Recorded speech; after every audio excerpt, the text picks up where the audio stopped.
Yo, what's going on YouTube? Welcome to Average High School Life but in Britain, and today I'm your host for one and only Swadsea, and today we're just going to jump straight into it because I don't have a lot of time and I need to go to bed because I am really tired.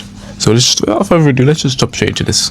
School life but in Britain. First off, it's even a crime to call it high school, as we ain't in North America. This is the United Kingdom of Great Britain, okay? That's like calling football soccer. And we don't call it high school, we call it secondary schools. And also our public schools equals to state schools. See how differently we do things on the British Isles? We put beans on our toast, we drink huge amounts of beer, we complain about everything.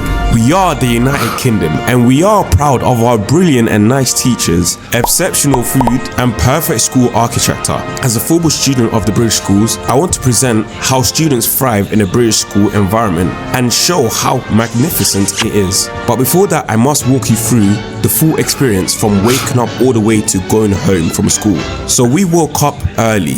Very early. In fact, in most cases, we woke up at like 7 a.m. in the morning. Me personally, I don't like getting up this early in the morning. I don't know about you, but I'm not a morning person. Okay, so incredibly annoying alarm noises is the last thing I want to hear, okay? No matter...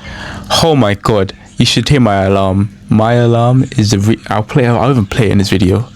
I need to remind myself to play in the video, because if you know me, my alarm has to be one of the worst alarms to wake up to. One of the worst alarms to wake up to. I'll play in this video in 3, 2, 1.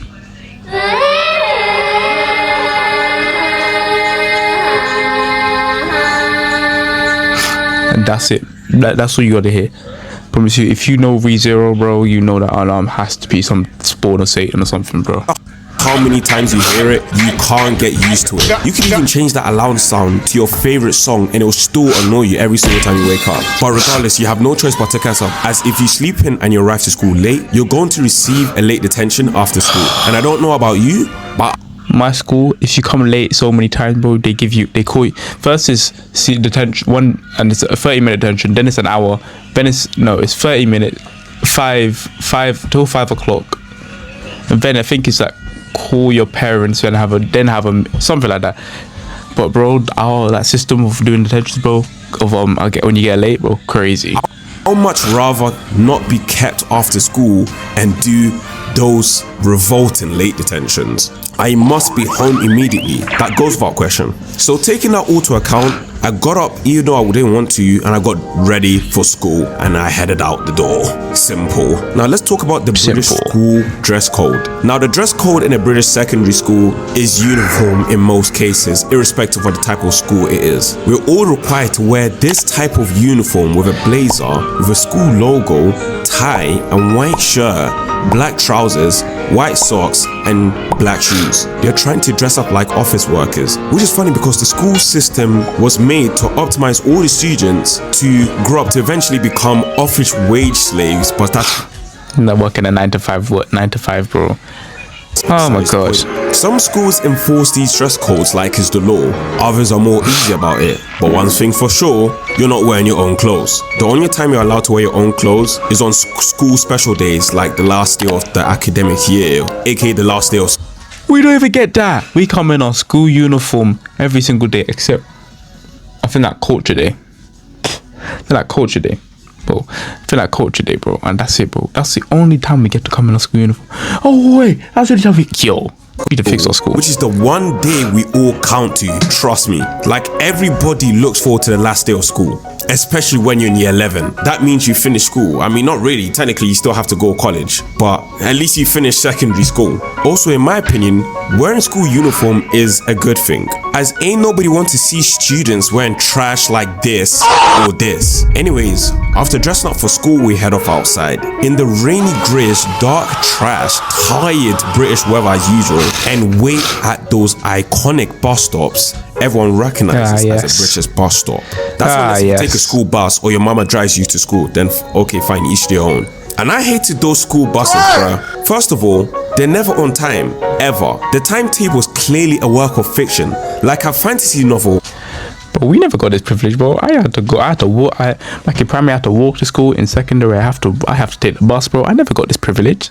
But let's guys, I literally have to stand there in the cold, shivering my timbers, checking my phone to check when the bus is coming, just for it to say that's coming at 14 minutes. 14, Jesus is Lord.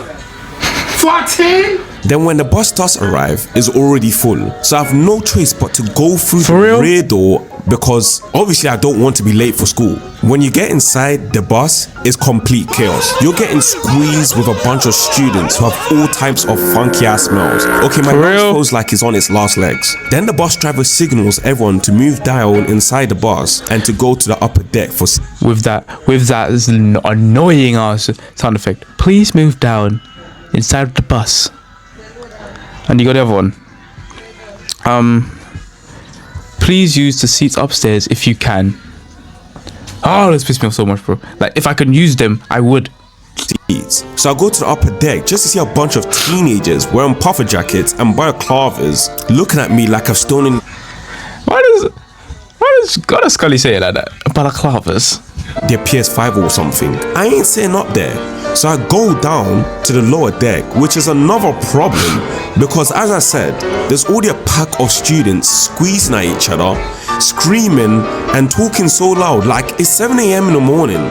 How many musics have y'all consumed? There's never room anywhere to move anywhere in the bus. Then after when the bus stops in the place where I need to stop, I literally have to wrestle my way out like I'm Dwayne Johnson. Those British buses, more specifically those red London buses, are not for the weak. The color red is ironically symbolic to the theme of how the buses are. Evil. Anyways, I finally got off that bus, walked through the zebra crossing, and then walked to the school entrance. Fully dreading I'm in this hellscape. I mean, a beautiful place known as school. I get to link up with my boys and we catch up talking about how I beat them in FIFA or football. Because football is the national sport in England. Could be different in your school, but mine, damn near everyone played football. Even the girls played football. Anyways, the bell rings and we have to go to school assembly. And I honestly never liked school assembly. Whoever invented school assembly committed the worst crime in humanity and should be put in jail.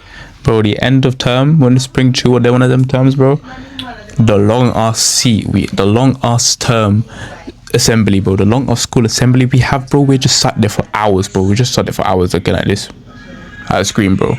Oh my god. Having to bring hundreds of us half-awake students in a sweaty gym or auditorium is definitely not something we are looking forward to. The head teacher always says, "Good morning, year 7, good morning, year 11, and they yap about the school curriculum and how they expect nothing but excellent work ethic and good behavior from every student. If you're talking about me, I just slept and farted in every assembly I attended, I'll be honest. Bro, what the f is you even talking about, bro? Okay, maybe I was not supposed to reveal that, but you know the funniest thing about assembly? The teachers on the sidelines just being so animated with the bored students during the assemblies. Like, it was very funny to see their aggressive facial expressions in the silence with every student. They're always whispering, "Face the front, face the front, face the front, stop talking, stop talking, stop talking." Hey, Harry. Yeah, Harry, get up, please. Harry, get up, please. Harry. Oh my god, my principal will pick you out, bro. My principal will pinpoint you. He will find you and pin you out. If you're talking, he'll be like, "You, up, go." Oh my god, if you get caught, bro, it's all over. The female teachers always doing that. It was very funny. It's funny that they were whispering, but they were the loudest in the room, in my eyes. Now, after that revolting, boring assembly, we headed off to our form classroom to take attendance. And the way their form teachers be butchering our names was honestly diabolical. Now, G nice.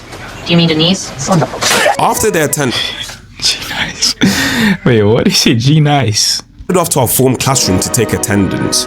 And the way their form teachers be butchering our names was honestly diabolical. Now, G nice. Do you mean Denise?